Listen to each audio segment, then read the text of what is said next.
মাধ্যমিক পরীক্ষার্থীদের জন্য পেন, জল বিতরণ করল তৃণমূল কংগ্রেস।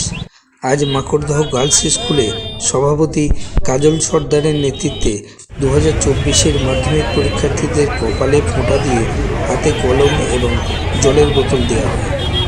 অপরদিকে ঝাপুরদহ ডিগ্রি ইনস্টিটিউশনে 2024-এর মাধ্যমিক পরীক্ষার্থীদের শুভেচ্ছা জানানো হয়। এখানে জয়দীপ বর্মনের নেতৃত্বে পরীক্ষার্থীদের জলের বোতল দেওয়া হয়। উপস্থিত ছিলেন কৃষ্ণেন্দু মুখার্জি, পাপাই দাস, পূজা দাস মোদক, প্রসেনজিৎ ঘোষ প্রমুখ।